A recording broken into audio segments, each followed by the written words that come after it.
Hello, everyone, and welcome to Tuesday's Tips. I am happy that you're back. If you have seen this channel before, you probably know that every single Tuesday I upload Tuesday's Tips just to provide you with some little things that I've learned along the way being a realtor.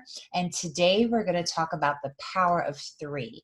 So if you haven't already done so, be sure that you hit that subscribe button to my channel. So this way you are notified every time I do upload an episode of my Tuesday's Tips. So what is the power of three? The power of three is when you are working with a client, you want to make sure that you are not just giving your favorite inspector's name or your favorite lender's name or your favorite handyman's name and just giving them one person.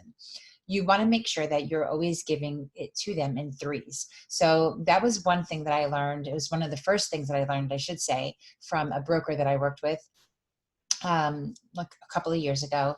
And he said, don't ever put that on your shoulders. So, because here's what happens. If you give a name of, let's say, an inspector, and you tell your client, your buyer client, right? You say, hey, this is a fantastic inspector. He does such a thorough job, and you really vouch for this person.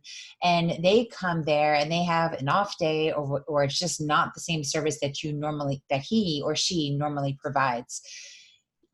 You are sort of kind of owning that because you suggested this person to your client and you said, hey, this guy is great or this girl is fantastic. They're extremely thorough. And now here they are, getting ready to sign a contract and the inspector overlooks something because they were having an off day. This can cause your client to spend thousands of dollars, and that's your name that's kind of attached to it because you know what? You're the one who recommended that person and you only gave them one name. So instead, try this. Say, hey, Mr. Buyer, I've got a few different inspectors that I work with. Do you have your own inspector by chance that you prefer to use? If they say no, okay, fantastic. You know what? I have an inspector that I do use quite often, but however, this is your inspection. You are the one who's paying for it. So I definitely would recommend that you take a look at all three and just kind of pick which one that you feel the most comfortable with.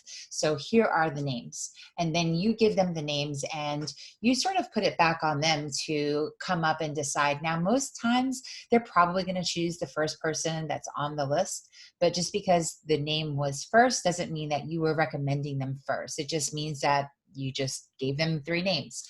So definitely very important advice, I think, that I learned even after hearing the advice. I kind of feel like I learned the hard way. Thankfully, nothing major happened, but still kind of felt like, oh man, I recommended that person and that person didn't actually do what I said that they were going to do. And I felt responsible, even though I was very fortunate in the situation. My buyers did not hold me responsible for it. They really kind of held the particular vendor that, was assigned the job responsible. But deep down inside, I kind of held myself responsible. So definitely, you may not get as lucky, and you want to make sure that you're giving three names. There's the power of three. Okay. So I hope that you got a little something out of this. Like I said, whether or not you're a seasoned agent or a brand new agent, every Tuesday I bring Tuesday's tips, and I'm sure you'll be able to find some kind of value in Tuesday's tips. So come back next week and find out what I talk about then. Talk to you guys later. Have a great one.